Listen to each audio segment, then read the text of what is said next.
kenapa Sadiq kata saya menunggu 5 tahun. Lepas jatuh hukum in High Court, do you know how long it took the High Court to come up with judgment? Itu je 500 days. 500 days kan? Yeah. Almost, tak 500, 1 year and a half lah lebih kurang. Ya. So, yelah, 500 days lah. So, selalu, normal lah. Untuk court case especially ni kan, high profile, maximum 2 months. That's the standard. Even Najib practice. was beberapa bulan je. Yeah, it was really fast. Tapi Sadiq, it took him 1 year and a half to actually come up with a written judgment for a case that's so small.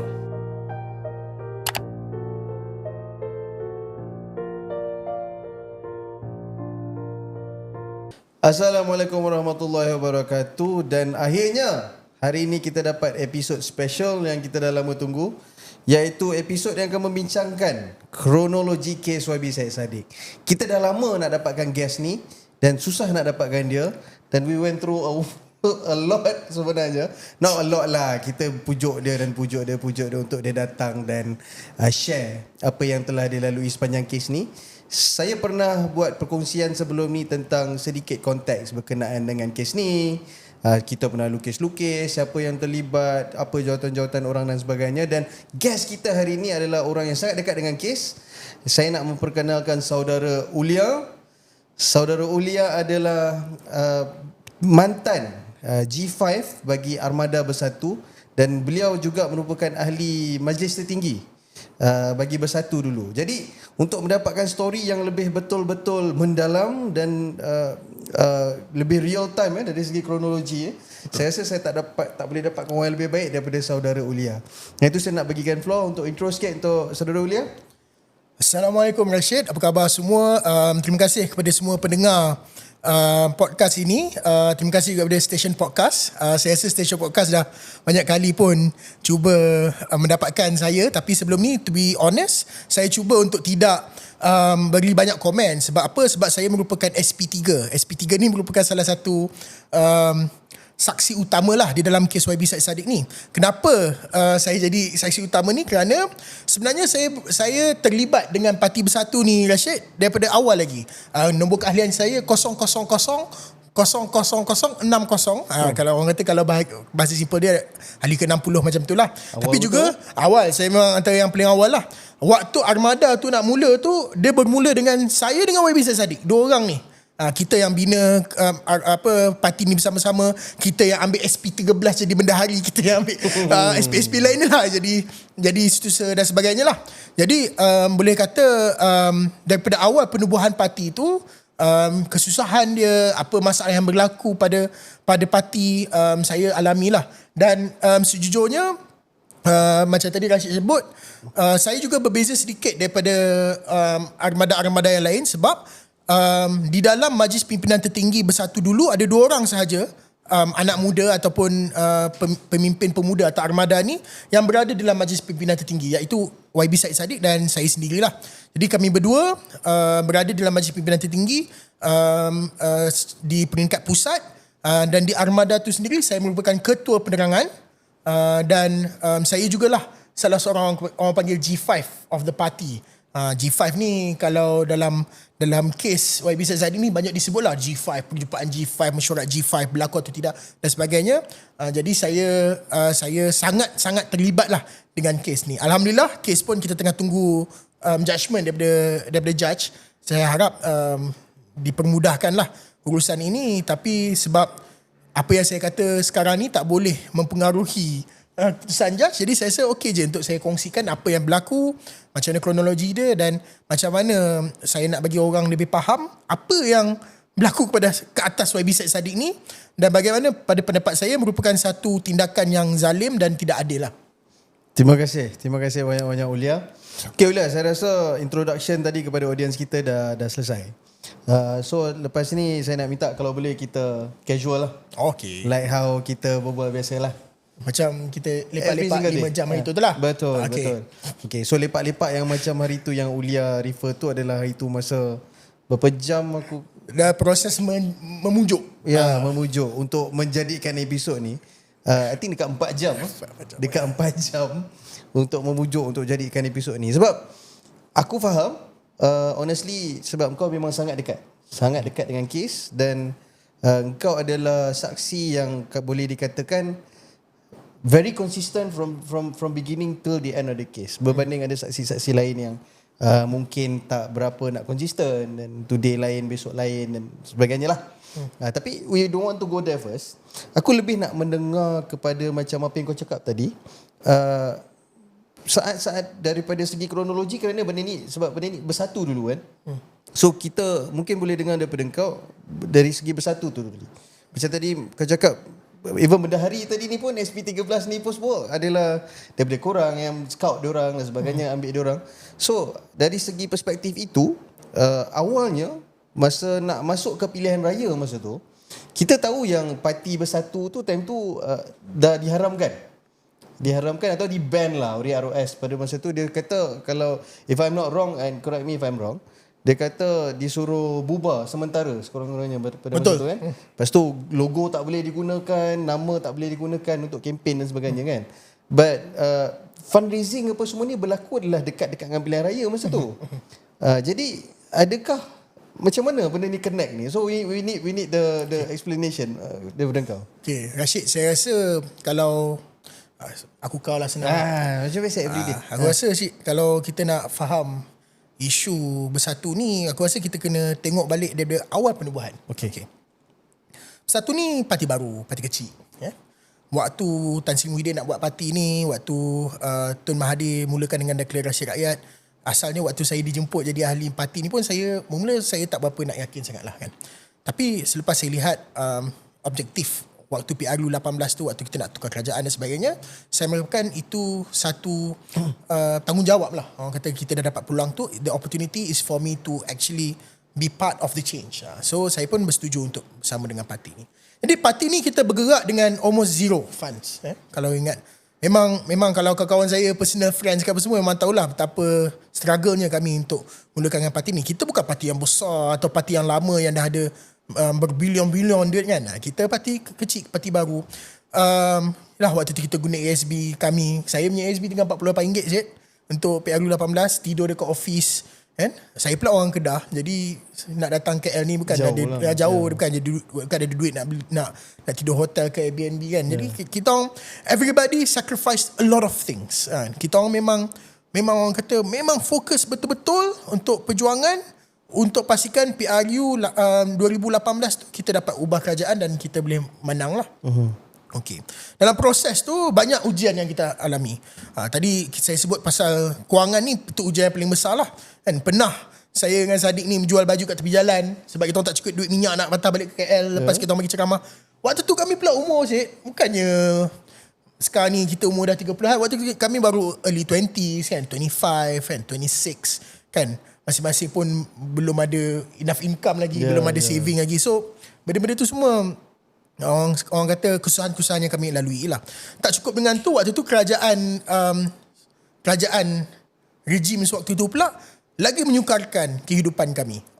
Parti Bersatu sebenarnya telah digantung pendaftarannya. Kita dah daftar, kita jadi parti. Kemudian konon-konon ada isu dan sebagainya, dia gantung. Dia nak haramkan dah proses ke arah pengharaman. Yang ni semua taktik-taktik yang mereka gunakan sebelum PRU supaya parti tidak boleh menggunakan logo, supaya parti tidak boleh keluarkan surat watikah untuk bertanding dan sebagainya. Just to be clear, masa tu Menteri KDN was Zaid Amidi. Zaid Amidi lah sekarang. Timbalan Perdana Menteri lah sekarang kan. Alhamdulillah lah, rezeki dia banyak orang kata rezeki kan. Dia panjang. Walaupun banyak benda dia buat, tapi bila jadi Timbalan Perdana Menteri, hebat kan. Tapi pada Syed, kau tengok bila kita diharamkan tu, macam mana kami nak buat fundraising atau macam mana kami nak buat funds. Okay.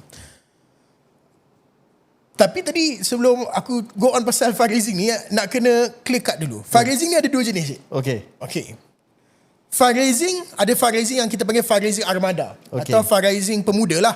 Fundraising untuk parti. Tadi macam saya cakap lah, contoh kalau saya nak kena bagi ceramah dekat Johor dan sebagainya, pergerakan parti lah, pergerakan pemuda, kita nak buat main futsal dengan rakyat ke dan sebagainya, kita akan pakai duit funds untuk daripada duit parti lah, duit armada, duit pemuda. Tapi untuk calon-calon yang nak bertanding, dia orang ni kena cari duit sendiri. Saya pun ada pengalaman bertanding pada tahun 2022. Rashid pun ada pengalaman bertanding kan? Ya. hang dapat duit dari mana? Parti bagi duit ke? Parti dah miskin kan? Fundraising. Jadi kita buat fundraising. So fundraising ni ada fundraising personal atau fundraising calon dan fundraising parti. Untuk fundraising parti ni, saya rasa ada kami pernah jalankan 3 kali fundraising parti, kalau tak silap saya. 3 kali. 2 kali dinner, 1 kali golf. Tapi sebelum PRU, kami pernah buat sekali saja fundraising untuk parti, Armada. Saya tahu sebab saya pengarah program tu. Kami buat dekat restoran. Dulu ada restoran Layan Gombak. Dekat Gombak tu. Saya kau tinggal bang tu bang, saya tak ada duit bang, bayar RM1,500 lu untuk deposit dan sebagainya. Dan kita jual table. Duit tu semua dimasukkan dalam akaun parti, akaun pemuda lah, dan duit itulah jadi duit pemuda untuk pergerakan kami lah. Untuk fundraising personal ni, setiap calon yang bertanding dia kena cari duit sendiri. Mungkin parti bagilah sikit, ada setengah parti macam parti-parti kaya mungkin dia bagi banyak. Mungkin parti-parti baru ni dia kan bagi sikit je, mungkin RM5,000, RM6,000 ataupun dia bayarkan deposit kan. Bayarkan deposit pertandingan. Selebihnya nak gerakkan jentera, nak cepat kempen ni, calon kena cari.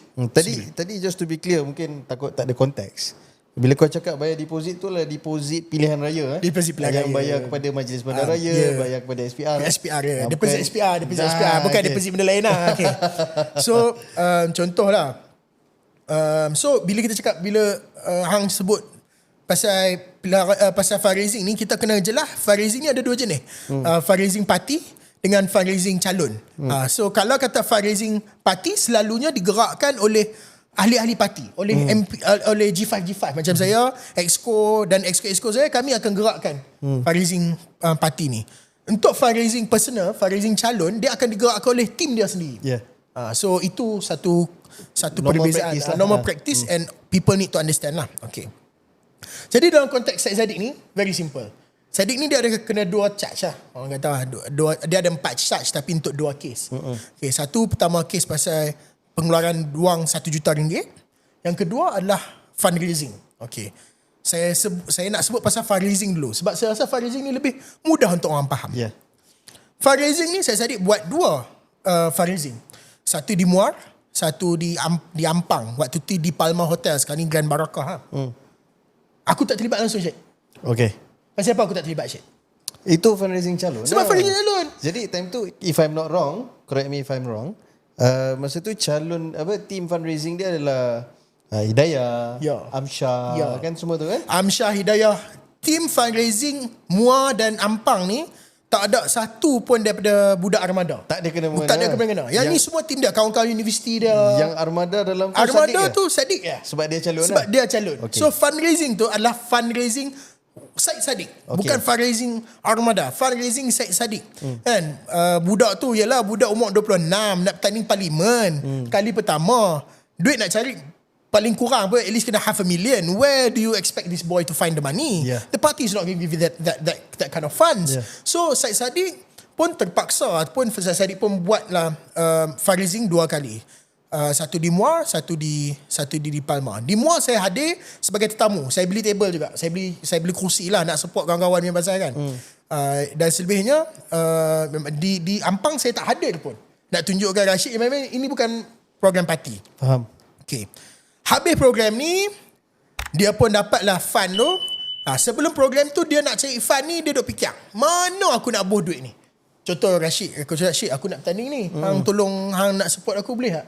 Kan? Hang berkata, mesti lah kawan-kawan mesti nak support kan. Kawan-kawan kita, kawan-kawan rapat kita mesti nak support kita. Mereka nak bagi duit tu, tapi takkan mereka nak masuk duit dalam akaun personal kita.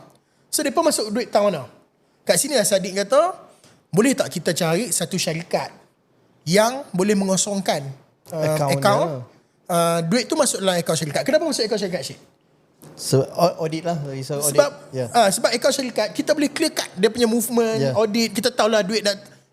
Kalau masuk akaun personal, saat ni belum kira adik bayar hutang lah apa semua. Bank negara. Bank negara dia akan jadi serabut kita punya akaun kan. Jadi dia kena cari satu akaun lain, akaun yang boleh buat fundraising lah. Kadang-kadang normal practice orang politik ni dia pakai NGO atau dia pakai syarikat lah. Jadi Syed Saddiq ni dia pun dah minta dia carilah satu syarikat. Kebetulan bendahari kita ni, bendahari Armada SP13 lah ni yang disebut-sebut ni lah yang jadi antara one of the main issue jugalah dekat dalam kes ni. Dia merupakan bendahari Armada. SP13 ni dia ada satu syarikat. syarikat ni nama Armada Bumi Enterprise. Dia bukan bank account Armada. Dia buat satu syarikat bernama Armada Bumi. Jadi sebab dia kata okey lah, syarikat ni pun bukannya ada apa-apa. Sebelum ni dia masukkan duit untuk jual barang apa semua. So dia boleh kosongkan. Yalah, kalau kita pergi syarikat dah besar, dah matang, ada staff apa semua, payah pula kita nak kosongkan akaun tu. Betul. So dia kosongkan akaun tu, dia bagi akaun tu kat Syed Saddiq. Ni gunalah untuk pilihan raya. Okay. So Syed Saddiq pun gunakan akaun tu untuk fundraising dia. Habis dapat duit tu, mereka pun transfer duit yang dikumpul tu kepada akaun Syed Saddiq. Itu je cerita dia. Okay. So maksudnya dekat sini sepatutnya lah ni sebab aku punya perspektif lepas dengar explanation ni, aku rasa penonton juga akan ada perspektif yang sama lah. Sebab ni datang bukan daripada kawan-kawan ke supporter-supporter yang tiba-tiba ke, bukan. Ini adalah datang daripada aku kalau kita punya perspektif adalah daripada G5 Armada dan juga Ahli Majlis Tertinggi Bersatu pada waktu tu. So the 120,000 memang duit Saddiq lah. Memang duit Saddiq lah. Dia kumpul. Dia buat majlis, dia jual table. Dia kata, aku nak bertanding. Kawan-kawan mana-mana yang rasa nak tolong support aku, tolong support. Apa bagi duit kat dia? Duit siapa? Bukannya dia buat satu program, kami buat fundraising untuk Armada, pimpinan parti inilah parti kehadapan. Tak, dia sebut semua tentang diri dia. Kadang-kadang Saddiq kata, saya ada bertanding untuk MUA dan sebagainya. So memang it was everything about him. Kan? So the dinner was about him, all the posters was about him, the team was his. The team ni punyalah dia tak percaya. Bukanlah tak percaya, orang kata yalah sebab dia yang nak bertanding, jadi dia ambil kawan-kawan rapat dia yang bukan orang politik. Macam Amsyar, macam Hidayah, budak-budak kawan-kawan universiti dia untuk jadi dia punya jawatan kuasa untuk fundraising dia. So the fundraising is clear cut for YB Syed Saddiq, not for Armada, and we did not even want or even know how much because it's not privy to our information. It's not information that we are privy to. It's not something that we want to know because bukan saya punya duit. It's your own lah. It's your own. It's his money, bukan duit dia. Okay. Dia susah payah buat dinner cari tim dia tolong cari duit. Tiba-tiba saya dekat Armada, ni duit saya. Mana boleh? It's very wrong. So in this sense, what is very confusing adalah I don't want to say all, but how does side prosecution cuba untuk kata yang duit ni adalah duit Armada? Faham? Saya sebagai G5 Armada berkata, bukan, saya dah sebut banyak kali dekat dalam court semua kata, bukan tu duit dia sebab dia buat fundraising untuk dia bertanding. Ya. Yeah. Bukan dia buat fundraising untuk parti. Itu kena bezakan lah bila kita sebut tentang fundraising. Ni okey. Ni bila Ulia punya kedah dah keluar ni, utara dah keluar, saya kena betulkan tempat duduk sikit.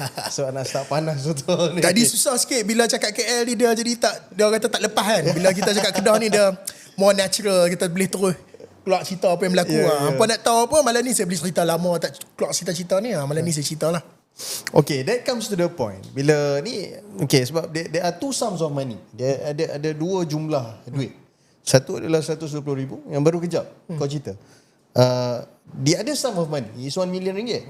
So untuk bagi perspektif sikit, selepas apa semua tadi ni berlaku ni, apa yang kau cerita ni, then change of government apa semua, then Saddiq got appointed to become the Youth and Sports Minister, jadi Menteri Belia dan Sukan, and benda tu for 2 years plus, 22 bulan, almost 2 years, almost 2 years. So hampir 2 tahun lah. Dan sepanjang 2 tahun dia dekat KBS apa semua ni, I mean you were not in KBS kan? No, I was in KBS. Kau time tu is, I was in KPM, and then I was in PMO lah. Okay, KPM and PMO lah, tapi not yet. So never with Saddiq lah. Never with Saddiq. Okay, never with Saddiq. So just to make it clear, sebab takut nanti kau cakap, Saddiq lu bagi dia jawatan boleh lah kan. Okay, so that's one. So selama hampir 2 tahun ni, bajet KBS besar. Bajet KBS besar. If aku check, almost 6 billion. Almost 6 billion for this 2 years. Dua kali bajet ni lah, 2 kali bajet ni. Tapi perspektif logik lah kan, perspektif logik, nak curi 120,000, 1 juta buat apa? Betul tak? Kalau nak curi 6 billion tu tadi. Macam mana saya nak cakap Asyik? Macam ni, saya kenal Saddiq ni agak lama lah, dan bila saya kerja sekali dengan dia daripada parti sampailah dia jadi menteri dan sebagainya sampai Lani lah. Ya. Dia jadi tak tahu Lani dia kerja apa selain MP, jadi model kot noh. Saya tak tahu kata apa kan. Sadiq ni dia ni borderline scammer sikit. Saya cakap direct lah kan. Maksud dia borderline borderline lah. Dia kadang-kadang tak scammer, kadang-kadang dia scammer kan. Maksud saya macam ni. Apa boleh nak kutuk dia apalah, saya kadang boleh gelak dan saya boleh setuju. Apa boleh kutuk lah dia buat video pakai baju singlet, apa boleh buat apa semua tu. Tapi bab duit ni scammer, ya Allah. Saya bagi contoh waktu kami bersatu waktu kami masih bersatu, duit tak banyak lah.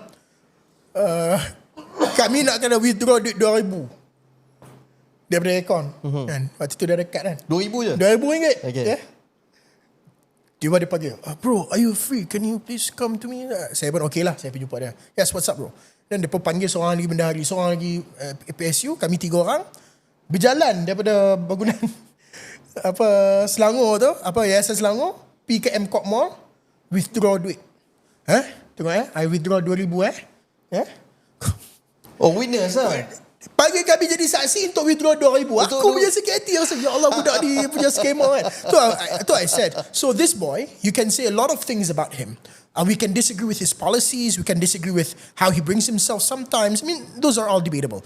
But when it comes to his, when it comes to money, or when it comes to his integrity, when it comes to funds, he has never compromised that. Sebab tu Syed, tadi saya sebut kan, dia jadi menteri 2 tahun sebagainya. Kalau tengok pelik tak pelik kes ni, kes yang pertama berlaku selepas dia jadi menteri, lepas dia kena buang. Kes yang pertama. Kes yang kedua pasal Farizi tu sebelum dia jadi menteri. Dia menteri tak ada. Entah budak apa tahu. Waktu tu semua orang kata budak setahun jagung. Ada menteri kata dia ni bukan harimau, dia nak kucing lah. Semua orang don't even know who he is. So there are 2 different cases and none of it happened waktu dia di puncak kuasa. Ya, betul. Sedangkan bila kita nak sebut mengenai orang kata, when someone wants to do corruption, corruption is eased when you have access to power. Betul. Kan? So Sadiq ni waktu tu dia berada di puncak kuasa. Betul. Umur 20 tak sampai 30 lagi. Jadi menteri penuh lah, bukan timbalan menteri, dengan bajet yang berbilion-bilion ringgit. Tapi pelik tak, waktu tu tak ada satu pun kes corruption yang berlaku untuk dia. Punyalah mereka ni jaki dengan Sadiq ni, mereka cari kes yang berlaku sebelum dia jadi menteri dengan lepas dia jadi menteri. Konon-konon lah kes yang berlaku kan. Dia jadikan lah. Dia jadikan lah kes sebelum, punyalah. Kalau betul budak ni nakal, budak ni jahat lah bab ni, awak tak ada kes corruption yang Sadiq buat sewaktu dia jadi menteri. Waktu dia ada kuasa. Waktu dia boleh sebut cancel projek ni, bagi projek ni pada kawan aku. Tapi sebab budak tu bukan jenis macam tu. Faham? Kalau apa tengok, saya rasa tak perlu saya bagi tahu kawan-kawan yang Sadiq ni memang orang yang tertib. Kalau apa tengok video-video bas lah sebagai contoh kan. Cakap pun tertib kan. Buat lawak pun kadang-kadang borderline hamba juga kan. Tapi tak apalah, sama dua-dua pun hamba kan. Jadi maksud saya, budak ni memang macam tu. Dan Sadiq ni, he is someone who is very straightforward. He's a very straightforward guy, which makes it very, very interesting that they are trying to find fault when he was a young boy and after he was fired as a minister. It doesn't make sense. If there is to be a corruption case, then why did it not happen when he was a minister? Cantik. Aku rasa I couldn't have put it any better lah. Okay, sebab itu perspektif dan angle yang banyak orang tak faham. Kan? Kalau nak curi duit time menteri ya. Ya, betul. Kan? Apa selepas jadi. Ya. Saya kerja dengan KPM dulu, Rashid. Tapi Rashid tahu, waktu PH 1.0 dulu, saya dulu ada PTTK YB Mazli Malik atau Menteri Pendidikan. Antara first orders yang Perdana Menteri waktu itu Tun bagi adalah tak ada seorang pun pegawai menteri can now be in procurement. So kita orang dah tak boleh masuk dalam mesyuarat, orang kata mesyuarat procurement, mesyuarat tender, mesyuarat perolehan, dah tak boleh dah. And that's very good. I mean, those are the things that we worked for in 2018. And I don't know whether it's still going on today. I mean, siapa-siapa yang buat kontrak sekarang boleh bagi tahu sama ada this practice still happens ataupun sekarang ni semua orang dah mula macam zaman dulu balik. Dia kalau dah macam zaman dulu orang tak bagi tahu dah. Tak bagi tahu lah kan. Yelah, semua dah makan kenyang kan. Cuma sedih sikit lah kan. Shit. Because when honest young boys, I always call him boy, honest young man, like Sadiq is trying to make way for himself, and I know most of you guys kan, kawan-kawan muda ni pun ada aspiration yang sama. Saya bukan ahli muda kan, so saya cakap kawan-kawan muda lah. Belum. So kawan-kawan muda yang ada aspirasi yang sama untuk ubah negara dan sebagainya. It's stressful when you go through this phase dan you feel disincentivized. You rasa macam tak ada harapan ke negara ni kan. Benda ni yang saya risau. Tapi tak apa, saya pun banggalah Sadiq pun dia masih kekal nak berlawan. Itu belum lagi kita tahu kalau Rashid tahu apa yang berlaku sepanjang interrogation tu. That's another story which is very interesting lah if you want me to share today. Of course I would want you to share lah. Sebab tapi sebelum saya ke situ lah, saya nak bagi tahu tadi bila Ulia cakap yang a young man with aspiration to get a better Malaysia, to work for a better Malaysia kan. Kita nak Malaysia lebih baik, kita nak bekerja untuk Malaysia lebih baik. Tapi bila benda-benda ni berlaku, banyak orang yang boleh jadi kalau tak patah semangat, patah hati. Kalau tak patah semangat, patah hati. Dan saya antara orang yang rasa sangat ralat bila Ulia decide untuk macam I don't want to do anything in politics, at least not now, dia kata kan. That's why dia kata saya bukan ahli muda. Tadi saya cakap belum ahli muda. Kedah kita balik, tapi tak apa. But to that point, saya rasa then kau boleh put your view into this as well. Kalau individu sebesar macam Sadiq, nama sebesar macam dia, orang muda yang accomplishment sebesar macam dia, is today being put on the chopping block. Ini senang cakap kepala dia nak kena pancung kan ni kan, disebabkan politik lama, politik kotor dan sebagainya ni. Apa kau rasa akan memberi impression kepada other young Malaysians, other young Malaysians yang ada aspirasi yang sama to work for a better Malaysia, for their own generation? What do you think? Okay, saya kena jawab soalan ni, dia kena careful sikit sebab dia pandai frame soalan ni untuk saya promote parti dia. Tapi saya takkan fall down in that loophole. But what I'm going to say is this, right? To be honest, macam Rashid sebut, saya sekarang ni selepas saya orang kata ambil sabbatical, orang kata berehat sebentar dari politik, saya berada di dunia swasta lah, di syarikat korporat, learning my trades, ambil pengalaman di luar lah sebelum saya mungkin kembali pada politik kan. Cuma yang pertama, negara ni kita ada satu. Baru ni saya sembang dengan kawan saya dari Bosnia lah. Dia datang Malaysia, dia berjumpa saya, dia beritahu masalah-masalah yang dia ada kat sana. Dengan orang kata patah hatinya mereka dengan negara mereka, ramai orang Bosnia lah ni, almost 70% of Bosnians are now living in Germany. Mereka dah tak ada di dalam negara dia. Bosnia dia dah jadi kosong, dah jadi orang tua-tua dah. Sayang kan, negara yang orang dah perang nak dapatkan merdeka sebagainya, bila dah merdeka, anak-anak muda dia semua kelak. Sebab apa? Tak ada peluang ataupun politik kotor dan sebagainya lah. Malaysia ni kita tak ada macam tu. Yeah. Hang kalau tak puas hati, hang tak boleh nak lari pergi Hong Kong, tak boleh. Hang tak boleh nak tiba-tiba pergi Singapura, mungkin boleh lah, orang Johor kan, aku orang Kedah, dia tak boleh tahan sikit kan. Hang tak boleh nak pergi Siam, nak duduk Siam pun buat apa kan. Yeah. So the country is ours, and it's the only country that we have. So above all, walaupun banyak masalah dia, you should never lose hope. For me, tadi Rashid sebut tu, saya rasa irritated sikit sebab dia macam imply saya ni dah hilang saya punya semangat. Tak, I'm taking a strategic step back. Orang kata kalau kawan-kawan sebelah UMNO kata kita keluar sekejap jugalah kan. It's very important for you to take a step back daripada politics, build what you think you should build, and you can come back stronger. That can also be a strategy. So kalau mana ada rakan-rakan yang nak terlibat dalam politik, do not fret, jangan takut, jangan risau. Politics is about the plight of the people. And I keep on saying to Rashid, politics is dawah, and dawah is the business of winning hearts. So, you kalau nak masuk politik, you should know what you want to bring. You should know what your fight is. Don't join politics because it's glamorous. Betul. Don't join politics because there's a lot of money in it, because there's no money in it. Betul. Silap-silap hampa masuk politik ni, itulah tiba-tiba kena tuduh nak kena sebab bungkok. Habis duit. Tak apa, bahasa kasar ada. Orang Kedah sebut itu lah. Habis duit dah lagi kan. habis duit dan sebagainya. But in the end of the day, negara kita ni tengah messy gila. Negara kita tengah serabut, tengah orang kata tengah haywire, dan kita tak ada, kita almost lose hope. Tapi walau macam mana pun, if we don't do anything, then things will either get worse or it will stay bad. So we need to do something. Itu sajalah saya punya respon. Nanti Syed, sabar saya bagi aku setahun 2 hari sebelum aku buat putusan masuk balik politik. Parti mana tak tahu lagi lah. Tak apa. Kau belum tahu, aku dah lebih kurang tahu dah. Tahu dah. Lebih kurang lah. Hebat dia ada hijab terbuka kan. Hijab terbuka. Yang hijab tak terbuka, aku rasa prosecution je lah. Prosecution. Aku nak cerita dengan Haziq satu benda yang mungkin ramai orang tak tahu lah. Tadi saya sebut pasal 1 juta ni kan. 1 juta ni simple. Okay. Sebelum aku explain pasal 1 juta ringgit ni, dan apa 1 juta ni guna apa, aku tak mau cerita tu lagi. Aku nak cerita pasal proses 1 juta ni. Okay, nanti dulu. Okay. Sebelum kau cerita 1 juta tu.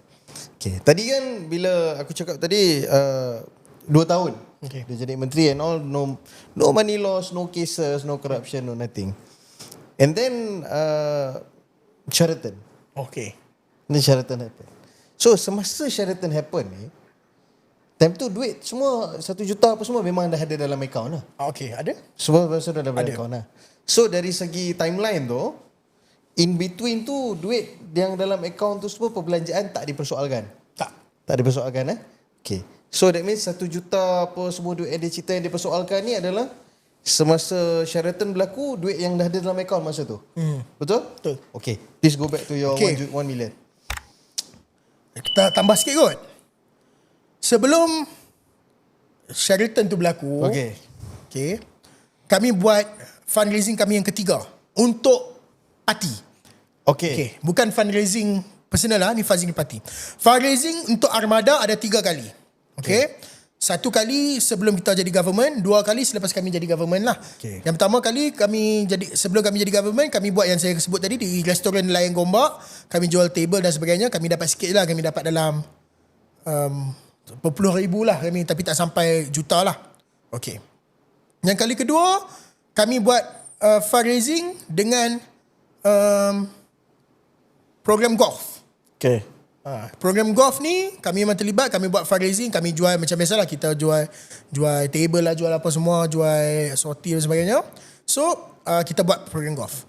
Kali ketiga, kami buat another fundraising dinner yang besar, yang tu yang program kami yang paling berjaya, yang kami dapat 5 juta ringgit. Oh, banyak. Banyak. 5 juta tu macam-macam lah plan kami. Waktu tu kami nak bagi ada plan untuk bisnes setiap armada negeri dan sebagainya lah. Sebab kami tak maulah dapat duit belanja-belanja tu, tak apa, tu cerita lain lah, tu cerita lain. To put into context, bila kau kata ni adalah fundraising armada, maksudnya jawatan kuasa dia adalah armada lah. Armada lah, kami lah. Okay. Saya dan sebagainya lah. Saya, bendahari, SP13, SP13, semua dah lah. SP13 ni Rafiq nama dia, Rafiq Hakim Razali. SP13 ni nama dia Rafiq Hakim Razali. Ramai tanya sebab nama dia siapa. Nama dia sebab saya pun tak tahu, dia pun block saya. Oh really? Ya, saya block saya dah. Saya pun tak tahu pasal apa. Saya tak pernah kata apa-apa kat dia. Okay. So tak apa. So bila saya kata tiga kali ni memang kami terlibat lah. Kami jawatan kuasa lah. Sebab tu saya tahu every detail buat di mana sebagainya. Macam contoh fundraising yang ketiga ni, yang paling besar ni, kami buat di Setia Alam Convention Center, besar. Sebab kami pun dapat bajet. Kami dah dapat orang kata fund yang besar. Kami boleh buat proper dinner lah. Yang sebelum ni kami susah-susah kan. Hari ni kami do it better lah. Okay. 1 juta ni Syed. Dia boleh tu lah. Dia fundraising lah. Soalan kuda lah kan. Okay. Kalau betul lah dia nak pergi curi duit ala-ala awak, dia tak pergi ambil 5 juta tu. Dia ambil 1 juta. It doesn't make sense. Yes. Kan? Okay. Jadi macam mana keluar cerita 1 juta ni? Okay. Sheraton. Okay. Sheraton ni kita tak mahu sebut lah. Tapi Sheraton ni kita bergaduh lah. Sebenarnya dalam Parti Bersatu bergaduh. Sebab dalam mesyuarat Bersatu tu sebenarnya Tun tak bersetuju untuk jalankan Sheraton lah. Apa-apa yang dia sebut ni semua tipu lah. Saya ada recording 3-4 jam. Ni tu cerita lain. Saya pegang recording 3 ke 4 jam mesyuarat Bersatu. Sebab saya ketua penerangan waktu tu kan. So saya tahu what happened. Sebab tu bila Depa question saya tak takut sebab saya ada Bukti, lah. ya. Okay, baik. So syaratan berlaku, kita semua dalam satu keadaan yang, dan kita tahu yang depa nak tutup. Jadi ni bergaduh ni masa tu MPT ke ataupun Armada pun ada gaduh juga? MPT dulu. Armada belum Armada lah. belum lah. Okay. Walaupun kami bergaduh di MPT, orang kata halal 7 parti, kita bincang juga pasal apa yang berlaku kat Armada ni. Orang atas duk bising-bising, kat bawah ni duk tengah COVID bagai semua, macam mana? Waktu itulah kami bincang, kami panggil, ada mesyuarat, kami kata kita kena tengok kebajikan ahli-ahli kita. Sebab kita tahu Tan Sri Muhyiddin dia nak buat lockdown. Selain dia ada lockdown untuk kesihatan, kita pun tahulah lockdown tu juga untuk restrict pergerakan politik parti-parti. Jadi kita tahu benda tu akan berlaku. So kita kata okay, discuss dengan Exco Kebajikan. Exco Kebajikan pun lain-kali apa panggil dia pula, Nabil Azizi, very good chap. Bincang dan bagi tahu apa yang hampa perlukan. So depa ni Exco Kebajikan, adalah beberapa exco lain bersama depa bincang, depa mai balik jumpa bendahari, depa abang apa depa perlukan. Bendahari mai jumpa kami G5 dalam satu mesyuarat G5. G5 ni siapa dia? Ketua Armada, Timbalan Ketua Armada, penolong setiausaha, penolong bendahari, ketua penerangan lah. So saya G5 lah. Jadi kami berjumpa, depa bagi tahu dia dah discuss dengan exco dan sebagainya. Depa perlukan bajet lebih kurang dalam 1 juta. Okey lah, kami kata okey lah, kita pun approve withdrawal 1 juta tu. Itu saja. So Sadiq punya kesalahan yang dia kata ni, Sadiq kata okey, setuju, itu saja. Approve withdrawal. Itulah yang dia kata Subahat tu. Okay, so sebenarnya itu saya melawak dengan Sadiq. Kalau Ham Subahat, sepatutnya aku Subahat sekali. Patutnya semua G5 tu kena. sebab approval perlukan G5. Approval dari G5.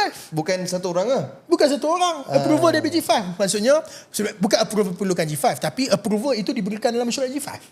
Okey, Cuma waktu tu jumlah tu tak confirm berapa banyak. Kami kata hampa pergi bincang dulu, dan bagi tahu berapa banyak, dan baru kami approve. Macam itulah. So kami dah bagi blanket approval lah. Blanket approval lah. So ini adalah proposal daripada Exco Kesihatan.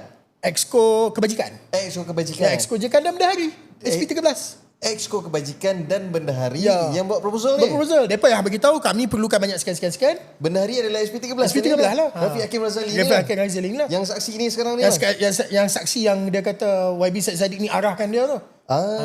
Okey. So itu cerita dia. Now, apa yang saya pelik, tiba-tiba mereka kata pendakwa raya lah, SPRM lah, dia berkata, nak draw duit 1 juta ni kena approval MPT.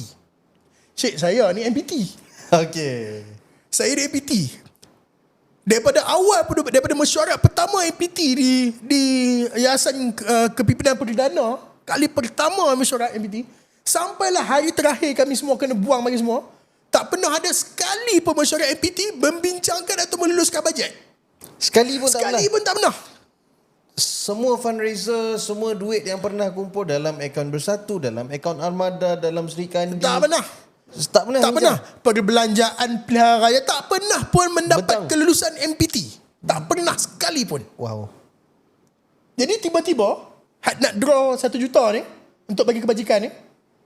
Ni salah sebab kena dapat persetujuan MPT. So cuma to be clear, sebab dalam mahkamah DPP ada pakai perlembagaan Parti Bersatu sebagai reference dia kenapa duit ni adalah salah pengeluaran dia, sebab berdasarkan perlembagaan memang kena ikut prosedur sekian. Betul. Cuma common practice Bersatu pada masa tu di semua peringkat tak pernah masuk MPT. Okey, ada 2 respon. Yang pertama, common practice Bersatu tak pernah langsung masuk MPT. Okey. Yang kedua, perlembagaan sebut perbelanjaan melebihi 500,000. Okey. Bukan withdrawal Understood. Kita withdraw duit 1 juta tu bukannya kita belanjakan duit 1 juta tu sekaligus. Contohnya macam mana perbelanjaan 500,000 ni? Contoh That means 500,000 sekaligus. Contoh Okey. Syed, tiba-tiba Armada atau pemuda kata pemuda nak beli kereta. Mercedes. Mercedes kan. 700,000. Dia kena dapat kelulusan MPT sebab harga dia 700. Faham tak? Itulah perbelanjaan melebihi 500,000. Itu sekarang ni contention dalam mahkamah. Jadi bila defense lawyer masa tu, peguam YB Sadiq mengatakan yang DPP mentafsirkan perlembagaan tu ikut tekak dia. So sebagai bekas MPT Bersatu dan sebagai bekas G5 Armada, you agree ya? Saya setuju. Saya pun rasa waktu tu DPP memang tafsir Ikut tekak dia. Ikut tekak dia, tapi yelah tekak dia pun sakit kan. So saya pun tak tahu kan. So saya rasa benda ni is very questionable and it's very weird. Tiba-tiba kali ni kena dapat approval. Faham. Okay. Katalah apa dia kata betul pun. Okay. Undang-undang pengeluaran kewangan. Okay. Undang-undang pengeluaran kewangan untuk parti sepatutnya siapa yang paling power? Bendaharinya. Okay. Kalau contohlah, betul lah kami bagi arahan, keluarkan duit ni. Kenapa Rafiq selaku bendahari cakap, tak boleh keluar ni duit sejuta. Kita kena keluar betul. Prosedur. Kenapa tak sebut yang tu? Yeah. Sebab dia pun tahu itu bukan prosedur dia.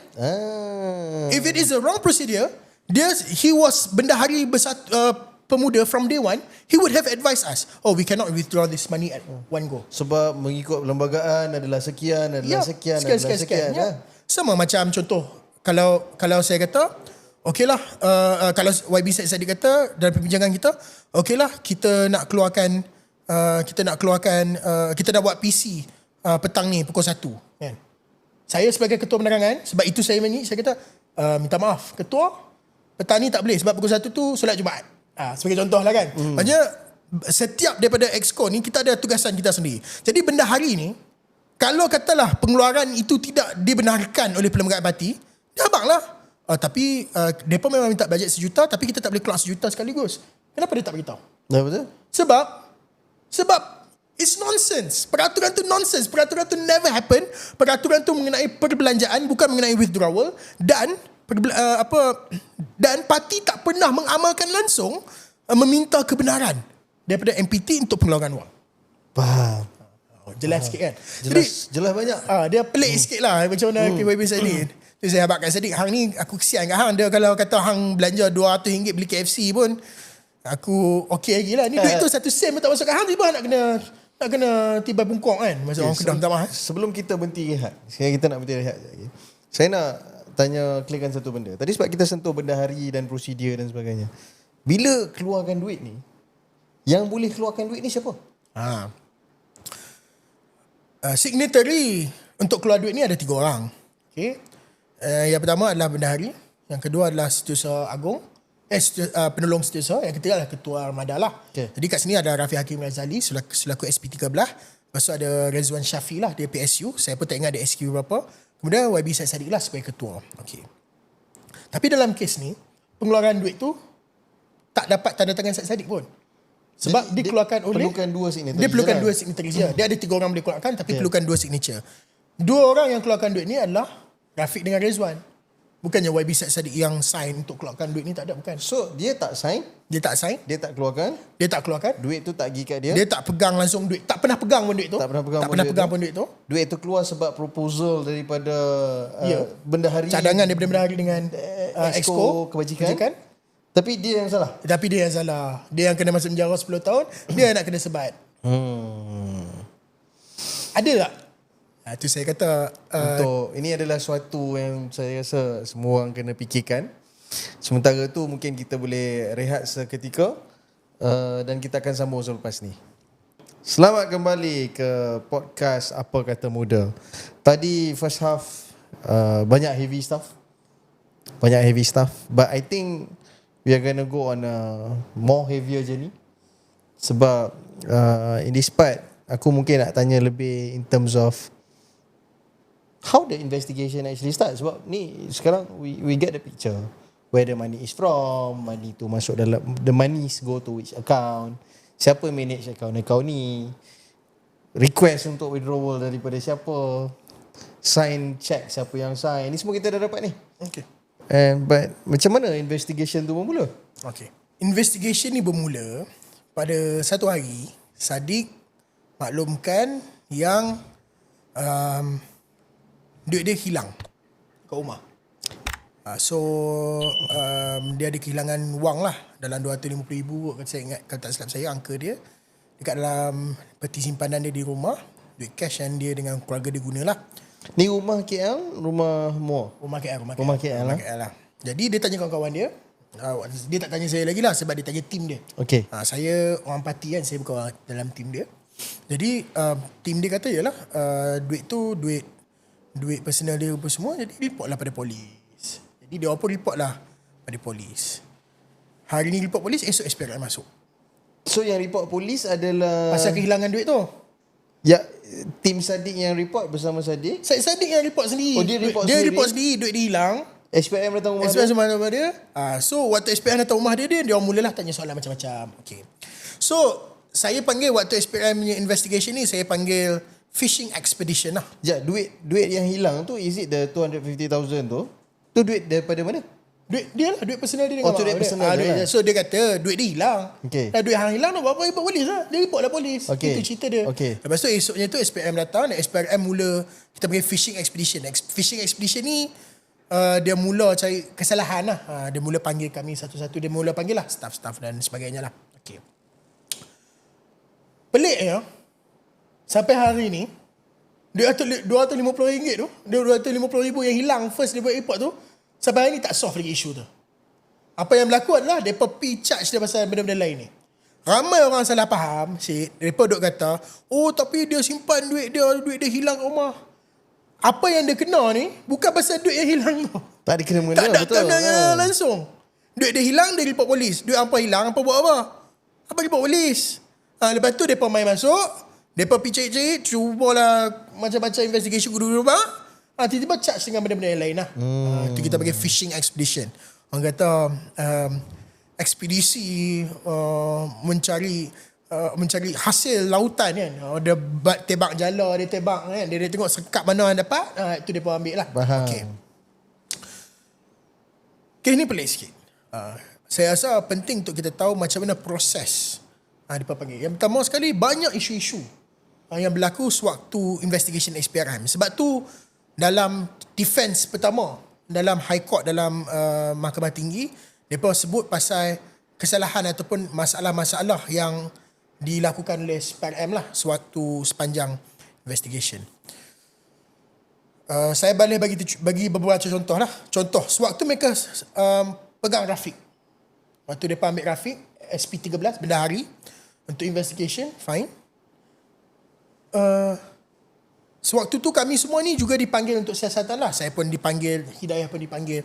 Hidayah ni salah seorang staff Sadiq ni, yang perempuan, dia masuk sewaktu dekat dalam bilik investigation tu, dia kena macam-macam. Benda hal-hal peribadi, mereka kutuk keluarga dan melukuk macam-macam lah. Hidayah ni bersatu. Hidayah ni bukan bersatu. Bukan Dia ni bersatu, adalah tak? PA kepada YB Dia tak Sadiq. ada kena-mengena Dia tak ada bersatu kena lah. bersatu. Dia staff Sadiq saja. Okey. Ni budak ni, budak perempuan duk kena macam tu, dia menangis. Bila keluar dia report kami kata, benda ni tak boleh berlaku dalam investigation. Jadi kami buat satu report polis. Setiap kali SPRM panggil kami buat investigation dan ada benda-benda pelik berlaku, saya akan buat report polis untuk cover report. Alhamdulillah report-report ni sangat berguna lah dalam mahkamah. Memang kami simpan semua report polis ni. So you meaning to say benda yang berlaku dekat Hidayah, benda sebab tu hari kita ada jemput YB Amira Aisyah. Sebab masa tu YB Amira pun adalah tim kepada YB Sadiq kan. Betul. So dia pun bukan bersatu. Dia pun bukan bersatu. So she made it clear pada masa tu adalah memang dia time tu Syairi apa semua ni bukan ahli bersatu. Mereka hanyalah pegawai kepada YB Sadiq pada masa tu. Dan dia ada share lah pasal yang report polis ni dia buat. Tapi now that you're saying banyak report polis dibuat. Banyak. Tadi saya cakap pasal Hidayah, PA YB Sadiq. Okey. Bila Hidayah kena macam tu, PA dia kena macam tu, kami dah buat report polis, kami sadangkan Hidayah ni buat PC. Jadi Hidayah ni buat PC. Dia buat PC, press pun datang sekali dengan Tun Mahathir. Tun Mahathir pun ada waktu tu. Bagi tahu apa yang berlaku dekat SPRM. Dan benda ni salah lah. Dan tak lama lepas tu malam tu, Rafiq di dalam SPRM tu, SPRM beri telefon kepada Rafiq untuk telefon isterinya. Rafiq SP13. SP13. Okey. Rafiq ni telah telefon isteri dia yang sedang ketakutan di luar ni, tak tahu apa nasib suami. Isterinya ni, bila dia telefon isteri dia, dia bagi tahu, cakap dekat kawan-kawan, sudahlah tu buat PC. Dia yang kena teruk di dalam SPRM ni. So dia kena teruk implying that there's something wrong. There's something wrong in the investigation. Okay. Jadi apa yang saya buat? Isterinya telefon, dia pun risau sebab tiba-tiba dapat panggilan daripada suami. Saya kata report polis. Malam tu kami pergi ambil isteri dia, pergi buat report polis juga. Okay. Benda ni semua kami dah record dekat dalam court. Sebab itu, defense yang pertama, Dalam High Court, kami kata there is something wrong dengan statement dan testimoni grafik ni. Either dia ada duress atau dia kena paksa, coerce, tapi dia memang kena tahan dengan teruk lah kat dalam tu. Faham. Okay. Saya cerita saya punya bahagian pula. Okay. Satu hari saya baru waktu dalam kekecohan Sheraton dan sebagainya ni, YB Syed Saddiq semua dah kena, orang kata dah kena sideline. Dia orang belum kena buang lagi parti tapi dah mula kena sideline dengan Tan Sri Muhyiddin. Saya masih lagi Majlis Pimpinan Tertinggi. Saya masih belum kena buang. Mereka masih cuba pujuk lah. Saya pergi ke mesyuarat Majlis Pimpinan Tertinggi.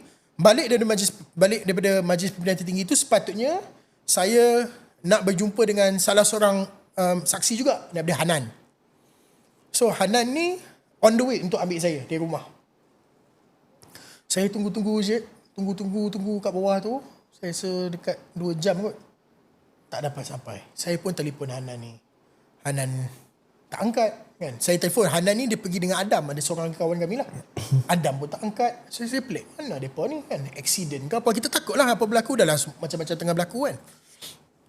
Saya pun telefon girlfriend dia lah. Hanan waktu tu girlfriend lah, ni dah bini alhamdulillah. Tahniah anak seorang lah. Kan. Saya telefon bini dia. Girlfriend lah waktu tu. Dia kata, Hanan kata on the way ambil saya. It happened like two hours ago. Saya kata no, he's not here. Kami pun cari. Nasib baik girlfriend dia ada waktu tu, ada Find My iPhone. Kita dapat track dia punya phone ni. Kami tengok phone dia ni bergerak dengan pelik. Dia pergi ke serata tempat lah. Dia pergi sampai ke Damansara. Maksudnya Hanan ni is on the road. Tapi he's not answering our calls. We don't know what's happening dan sebagainya. Kita takut lah tiba-tiba dia kena tahan dengan orang jahat. We don't know what's happening kan. Sebab waktu tu tengah uncertainty kan. Saya pun tak tahu nak buat apa saya buat. Saya buat satu video. Banyak juga like. Saya buat video tu, saya post dekat dalam Twitter, saya post dekat dalam Facebook. Saya dengan kawan saya Abu Hafiz, Ustaz Abu Hafiz, kami kata kami sedang mencari kawan kami bernama Hanan. Kami cerita apa yang berlaku, bla bla bla bla bla. Dan kami dah telefon SPRM. Saya telefon SPRM kata mereka tak tahan Hanan. Oh, tak ada tangkapan bernama Hanan. Okey. Kan? So kami tak tahu mana kawan kami. Kok kena tangkap gangster, wallahualam lah. Kita dah cari kawan kita ni. Tak lama lepas saya buat video tu pun mula pergi jauh lah. Mungkin tuan-tuan pernah jumpa saya sebelum ni, sebab sebelum ni saya 50 kilo lebih gemuk. So waktu tu saya nampak berbeza sikit lah kan. Lepas tu bila kami dapat video ni sebagainya, video tu mula viral. Tiba-tiba asyik Hanan telefon girlfriend dia depan kami. Saya ada recording. Ada recording. Waktu Hanan telefon girlfriend dia. Hanan beritahu dia okey je, dia tolong SPRM untuk beberapa siasatan. Tapi dekat belakang kita dengar SPRM tengah coaching Hanan ni. Yang pertama, isu yang pertama. Dalam recording tu, dengar background sound Hanan sebab kami buat loudspeaker. Bila Hanan telefon girlfriend dia tu, kami semua tengah berkumpul, kami kata buat loudspeaker, kami rakam what happened in that conversation kan. So dia kata, oh tak ada apa-apa, dia selamat je, don't worry, dia tolong SPRM. Number one, apa yang berlaku? Rupanya SPRM tanpa notis, tanpa apa, dia telefon Hanan, suruh tolong ambil kawan kami seorang, nama dia Saufi yang dekat sana. Bila Hanan sampai, dia cekuk Hanan, masuk kereta, suruh Hanan drive. That is wrong. That is procedurally wrong. You cannot just tangkap someone at the side of the road and ask you to... No, there's proper procedure when it comes to investigation. It was really wrong. Pada masa sama, Adam tadi, dia buh Adam dekat dalam... Adam ni tak ada guna dengan pakai seluar pendek, duduk dekat dalam SPRM, lock up malam. Waiting for Hanan to come back. Dia tak dalam lock up lah, dia tak dalam bilik tahanan lah, dia tak lock up lah. Tapi meaning, there was already something wrong. Benda tu yang kami bawa pergi ke waktu depa, kalau tak depa nak tambah remand tu lagi 7 hari. Maksudnya nak lagi panjang lah. Tapi sebabkan kes tu lah remand dia tu dapat tambah 2 ke 3 hari je lagi. Remand siapa? Remand Rafiq. Okay. Sebab kami nak tunjuk yang there is something wrong dengan SPRM. Waktu bawa pergi magistrat lah, lawyer kami waktu tu yang bawakan lah apa yang berlaku malam tu. So from day one, dah banyak benda-benda pelik berlaku.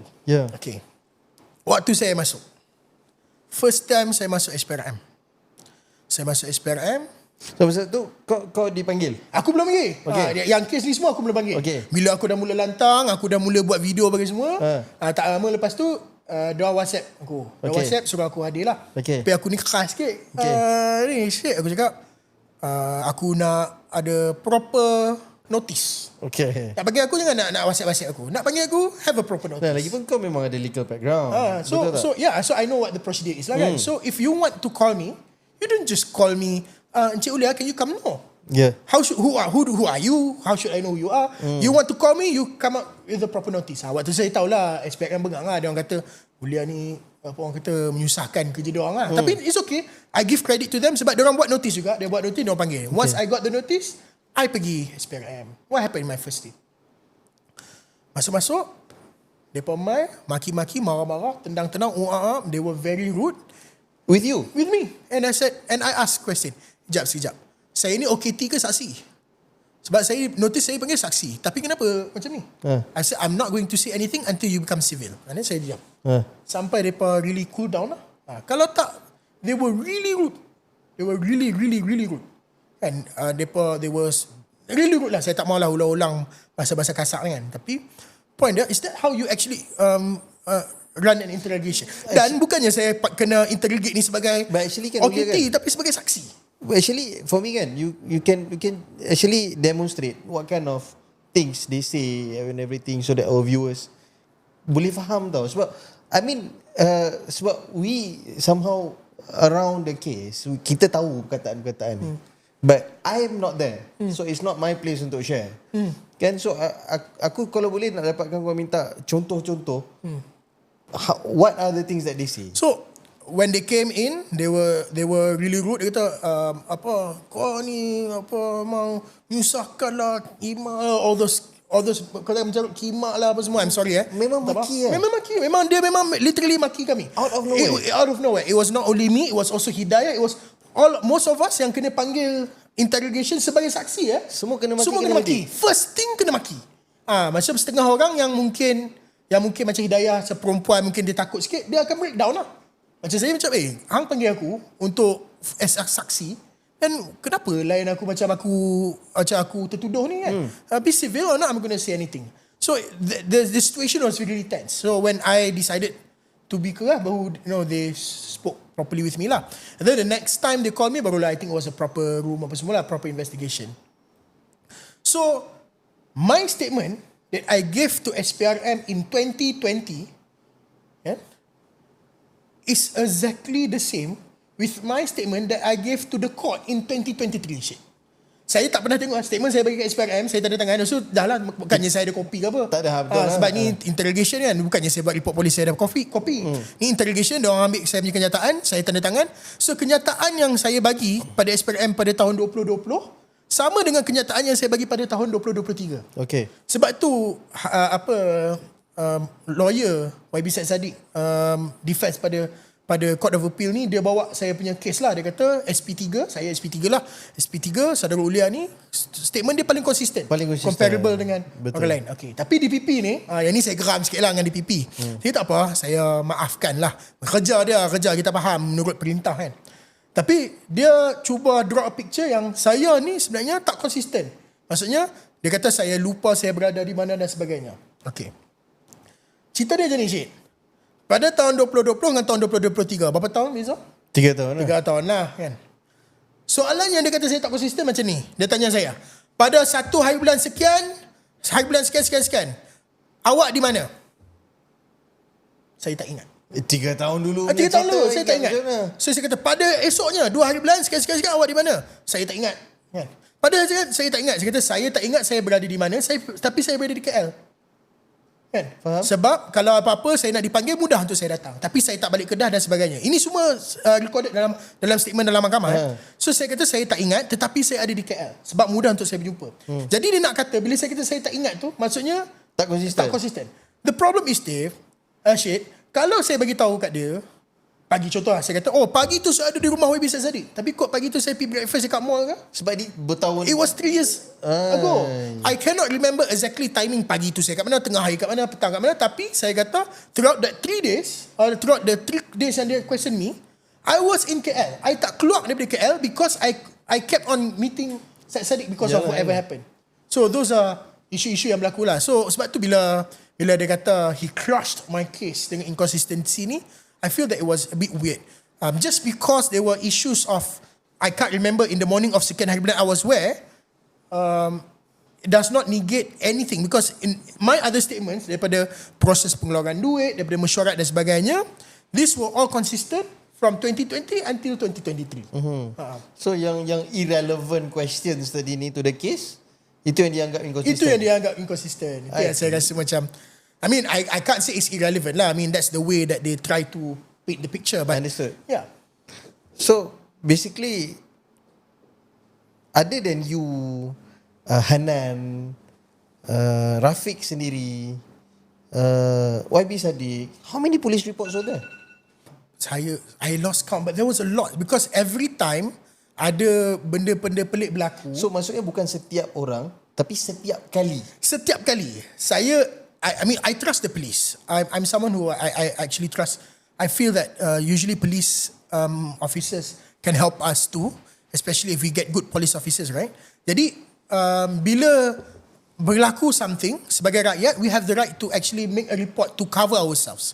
Bila ada isu, bila ada inconsistency, macam contoh bila dia tanya soalan-soalan pelik dekat Hidayah, I ask her to do a cover report because kalau kita orang tak buat report polis dan kita orang bawa masuk court after 3 years, dia orang kata oh ni hearsay, apa bukti.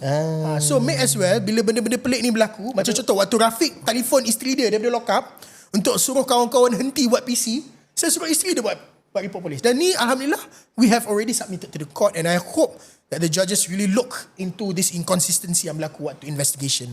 Yeah, my last question on investigation. Daripada awal, daripada police report yang duit hilang, sampailah the actual charge. Okay. Berapa lama tu? Uish. Lama babe.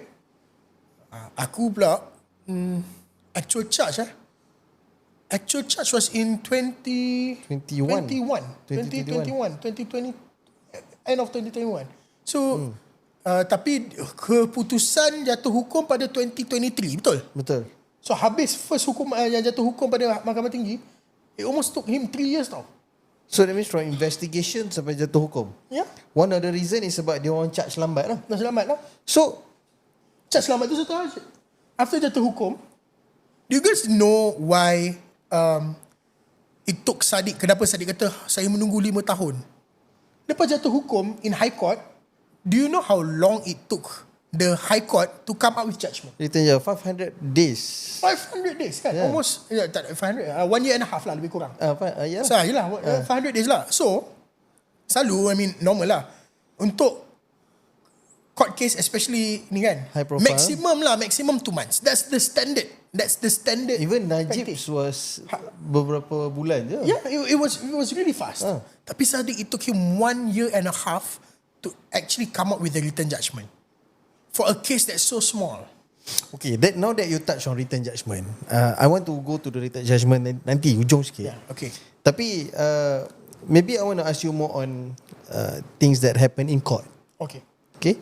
Sebab aku rasa benda ni especially frustrating kepada orang yang betul-betul involved in the case. Sebab aku rasa memang banyak manipulation yang dibuat. Especially towards saksi-saksi, kenyataan-kenyataan.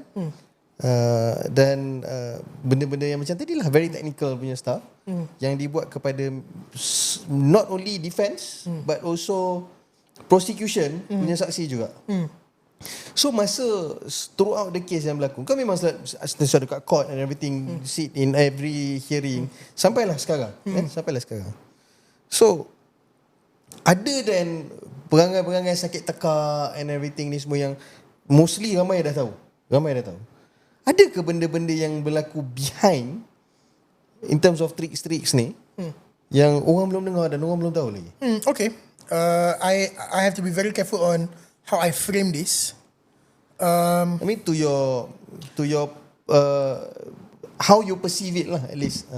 Rashid, just for your information, initially I am saksi pendakwaan. SPRM wanted me to be saksi for them. Okay.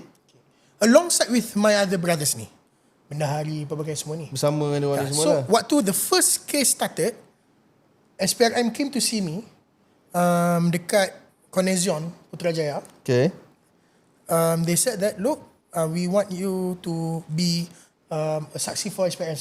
Okay, I don't mind whoever saksi. I'm just going to say because I'm part of the case, so I'm going to say whatever happened lah kan. So as long as boleh boleh tolong whatever case, then okay lah. Okay lah, it doesn't matter if it's a sadik apa, but I'm just going to say what happened lah. And then they were asking me about my statement. Say I have nothing to change. I feel that I've already stated what I stated, and I think that was a fresher ni lah. Okay, but I've waited so long. I waited lama gila untuk diorang panggil I. Sebab tu kalau you tengok dalam kes Adik punya defense ni, I dipanggil oleh pihak pembelaan ni pun agak ujung-ujung. Yeah. Sebab they were not sure whether I am saksi pendakwaan ke tidak, because SPRM told me that I am part of the saksi pendakwaan. Faham. Yes. Alongside with my other boys. Okay. I know some of the boys. I know they met SPRM a few times before they go to court. Which I feel is wrong lah. I met one of the saksi. I'm not going to say his name lah. So ada tampering lah. I'm not sure. Okay. I can't say that kan. That's for the lawyers to do in court kan. Okay, untuk clearkan kepada viewers, tampering ni adalah bila ada satu-satu saksi ni sepatutnya tak boleh diganggu. Sebab bila dia diganggu oleh mana-mana pihak, kenyataan dia boleh jadi berubah. Ya. Bila pergi kat mahkamah, dia boleh jadi berubah sebab dia takut, boleh jadi berubah sebab mengharapkan ganjaran, dia boleh jadi berubah atas banyak-banyak sebab lah. Ya. So jadi mana-mana saksi di dalam mana-mana kes tak boleh diganggu oleh daripada pihak pendakwaan ke, daripada pihak pembelaan ke, tak boleh ganggu. Kalau ada mana-mana saksi yang dah diganggu, so kalau mahkamah dia kata tempered witness ni kena remove lah. Tak boleh dijadikan witness kat dalam mahkamah. Jadi So, I know for a fact, Syed, out of all these witnesses, maybe kalau I'm lucky enough, they can say yes ke apa kan. But they did have some meetings with SPRM also before the case. may I ask who yang ada meeting lah? Ada meeting lah. I don't want to say who lah. Okay. I kesian juga kat diorang kan. Okay. But I think because if they are bold enough, kalau diorang berani, diorang dah cakap lama lah. Macam macam aku memang Cakap je. Cakap je, mampu lah kan. Because I think it's wrong. Why would you want to meet me before case kan? Waktu I met with defense lawyer sekali before case, sebab diorang nak kena hantar submission report. So diorang akan ambil I punya statement lah. Sebab statement yang I bagi kat SPRM, defense tak dapat kopi. Pendakwaan tak dapat kopi. So diorang kata now we want to take your statement lah bila mana. Bukan sepatutnya dia memang kena provide kopi. Sepatutnya dapat lah. Tapi it didn't happen that way lah. Okay. So I said okay, and then I cakap, ingat lagi waktu tu YB Gobin was still Syed Saddiq punya lawyer lah waktu tu. Said Gobin, I'm afraid to give a new statement now because dah 3 tahun because I'm afraid that my statement will contradict what I said to SPRM. So Gobin said it's okay, just say what you remember. The truth will set you free. Who knows Gobin? You know how Gobin punya style lah. The truth will set you free. So, okay, so I just said what happened. And that's when you saw the statement that I gave in court. The statement that I gave in 2020 is exactly the same. So without reference Referring to the statement, yes. and two different sides. Two different sides, yes. So, yang tu I bagi dekat pendakwa, yang ni I bagi dekat defense. So itu yang digunakan oleh pendakwa yang mengatakan inconsistent sebab tak ingat tadi tu. Ya. Dia kata dia inconsistent sebab saya tak ingat tarikh. Tapi macam Hisham Tepote, saya punya defense lawyer, dia kata no, you need to look into the other facts of the case. Kan? Apa yang dia cakap pasal keluar duit ni sekian, macam mana arahan ni diberi dan sebagainya lah. Whether it's a common practice dan sebagainya. So I think that's why Hisham actually put my statement as one of the orang kata apa, points that they are going to bring so that it can help with overturning the judgment in High Court lah. Yeah, it's a lot of. I think I spilled a lot of tea today. Yeah. Probably too much. But I think I've been keeping all this for quite some time because I didn't want it to hurt or temper with the court. But now since the judge is making their judgment, I'm very sure that it's not going to disturb any of the court process anymore. So I'm giving you this information now. So kalau jenis apa witness tadi dalam the list of witness yang banyak-banyak tu aku rasa orang banyak dengar memang SP13 je. So aku nak tanya lebih sikit pasal SP13. Okay. Pasal Rafiq Hakim Razali ni. Okay. Apa masalah dia sebenarnya?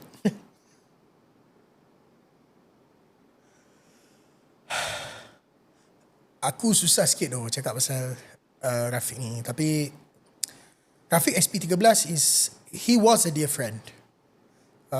He was our bendahari Armada from day one. We trusted him a lot lah.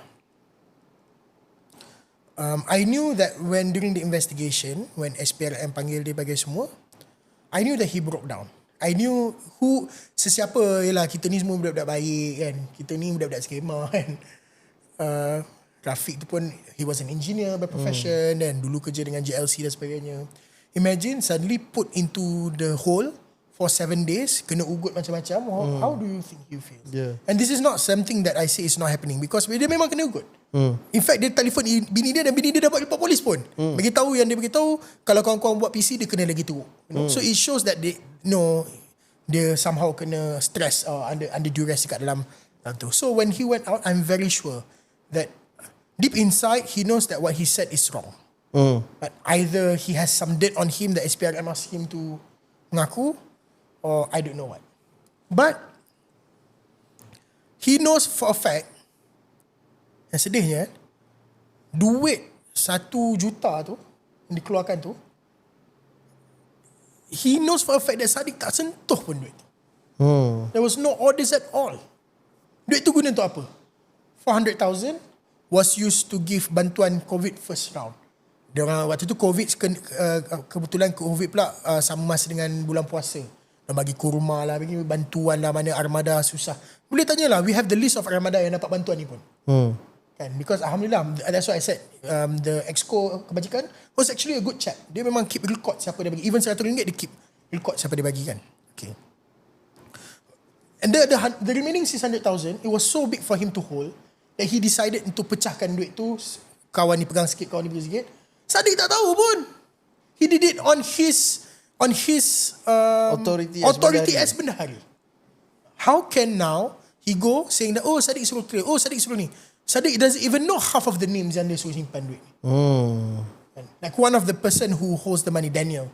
His name is Daniel, is Rafiq punya friend. You know what's ironic? I know.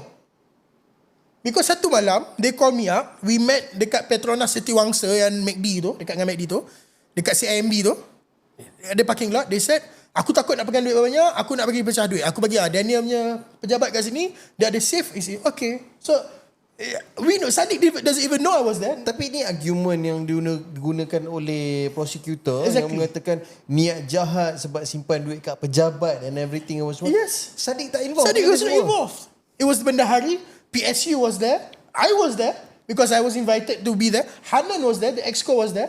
Right. And these are all the people, out of these 4 people I sebut, 3 people give statement, salahkan Sadiq, and I said, no, you guys did it, not him. And that's where the differences happen. So it's your words against dia. Yes, yeah. So biasanya when words against words ni kan, it's hard untuk kita tengok who's right and who's wrong. Especially bila one story is consistent and the others is not. Yeah. And then especially ada report polis yang mengatakan there's extortion, benda-benda ni semua lah kan. So macam mana going back to written judgment. I don't know if you read the full written. I'm pretty sure you read the 22 page 22 page. Kita lama record episod ni. I think none of this was mentioned inside the written judgment. Almost none of this. I mean, there are things mentioned like Rafiq punya part and everything apa semua ni. But the rest, where is it? Yeah. I don't know whether it's lost in translation, whether it's lost in the arguments during the court. But at the same time, right, I feel that things have not been looked into thoroughly.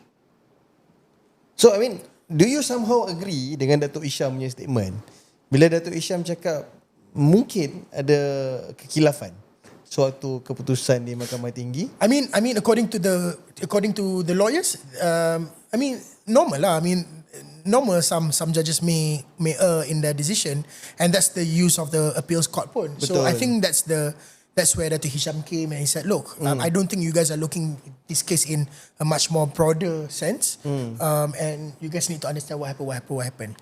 To put things easier, Rashid, Sadiq, 2 cases. Both one before minister, one after minister. None, for the first case, 1 million ringgit. Okay. He did not hold the money at all. Okay. Never, not even 1 single cent. He never used it. Okay. Now they are saying that he abetted. Dia arahkan. Bersubahat. But it's weird when you bersubahat, you work with some bad guy lah to do some bad things. Tapi the main criminal tak kena charge. And DPP baru ni cakap, oh, it's normal, they actually boleh protect the witness, the orang yang ni. Normally orang protect the witness, the put Witness Protection Act ni ataupun as a witness untuk orang whistleblower, untuk orang yang abet. Contoh shit. Susah aku nak ceritanya. Aku cerita contoh. Aku curi duit. Kau tolong aku. Okay? Aku jadi whistleblower. Engkau whistleblower, kau cakap kat SPRM, hari tu aku tolong Ulia curi duit. Sebenarnya kau bersalah juga. Tapi sebab engkau cakap SPRM protect aku protect kau lah, aku kena. Ni cerita dia. Ni sekarang ni, aku curi duit, engkau tolong aku. Aku cakap kat SPRM, aku curi duit. Rashid tolong aku. Engkau yang kena, aku tak kena.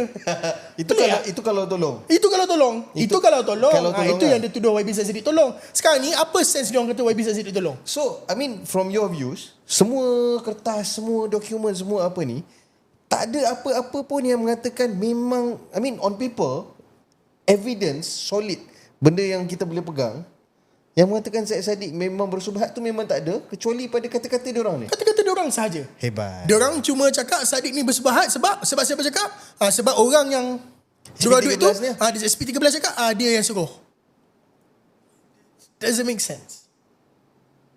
And so sebab tu saya kata it's a bit hard, and I really hope that bila saya dedahkan benda-benda sikit-sikit ni, mata orang or people understand the case even better. Jenuh balik raya. Saya kalau balik Citra, mana orang Kedah kan, kalau saya balik Palembang kan, orang duk tanya saya nak explain satu-satu ni, because dalam minda orang ramai ni, diorang kata, oh Saddiq curi duit, dia simpan dekat dalam rumah, jumlah 1 juta. That's not the case. Yeah. No, this is a problem. Inilah masalahnya. That's why lah kita orang pujuk Ulia untuk datang ke episod hari ini adalah disebabkan semua benda yang Ulia share hari ni, as everybody can see, tobat tak mai dah. Kita abang dia kenal kita balik. Tak ada. Memang tak ada langsung yang ditulis di dalam written judgment, tak dilaporkan di dalam media, tak ada. So the reason being is that, so bila reporting tu adalah one-sided, at least from media, inilah masalah. Perception yang tak baik. Salah ke tak salah Syed YB Saddiq ni tu nombor 2 sekarang. Nombor 2. Sekarang ni dalam otak orang adalah dia memang mencuri duit. Okay, Syed tengok Syed. Oh, saya dah, orang kata dah bersila atas sofa ni. So macam nak tidur kat station podcast ni, bagus kan tempat dia, selesa. Okay, Syed tengok Syed. Sekejap sebelum tidur, tadi sebelum kita go recording, aku dah cuba minta bos-bos station podcast kalau diorang ada nak bagi promo code untuk discount. So, adakah mereka nak bagi promo code hari ni? Berapa persen? 10%. So, mereka akan bagi 10% discount untuk promo code Chronology.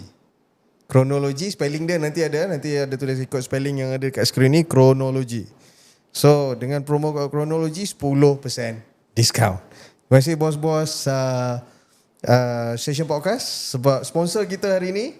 dengan equipment yang hebat, yang handal, yang tadi saya sempat juga pergi tour keliling tengok. Dia ada satu studio sini, sebelah ada lagi 1, 2, 3, 4. Ada 5 studio in total. Ni salah satu setup dia lah. Kuliah tadi pun dah pusing kat dalam kan. Okay. Tadi saya dah tengok lah dia berapa bilik. Ada yang besar, ada yang sederhana, ada yang kecil. So memang sesuai lah kalau korang jadi nak buat konten kecil-kecil pun boleh lah. And you know the beautiful thing is, dia orang boleh buat editing sekali. Oh, ya? So Sekali memang charge lah tu? sekali. So dia akan kirakan sekali dengan editing and everything semua berapa. Sekali kau datang tinggal shoot, record, bikin content, dia orang editkan, tinggal post je. Okay, mungkin sekarang ni bila dah orang kata apa, dah mula kembali kepada public kan. Mungkin saya boleh consider kot nak mula buat pendedahan pelik-pelik sikit kan. Jadi viewer lepas ni boleh lah, lepas ni komen comeback kuliah. Okay, so back to the story. Okay, saya nak cakap benda ni. Interestingly, untuk kes 1 juta ni, dia kata YB Syed Saddiq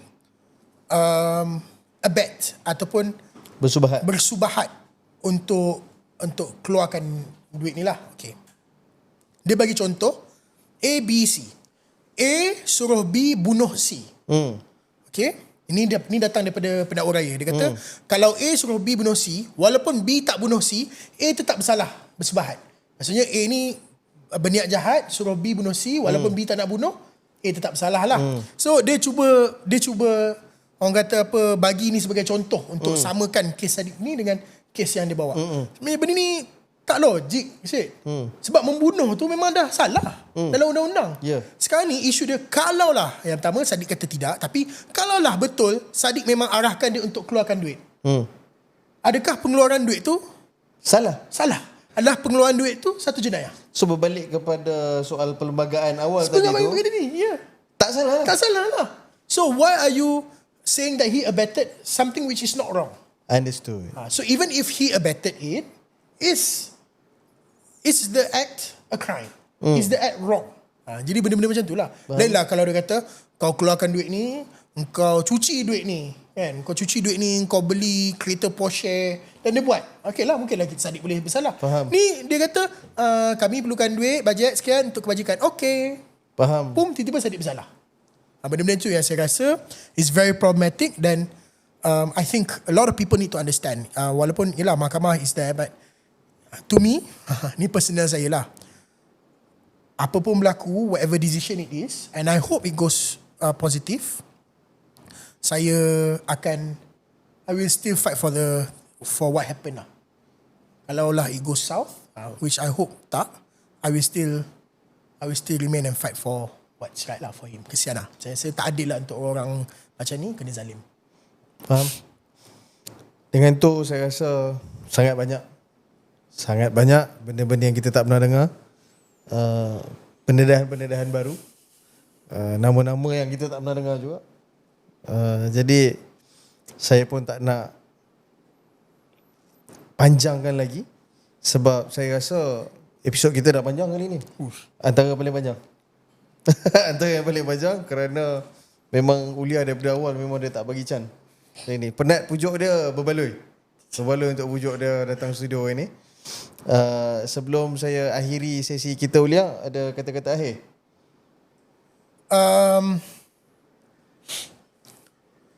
Saya tak ada nak kata apa sangat.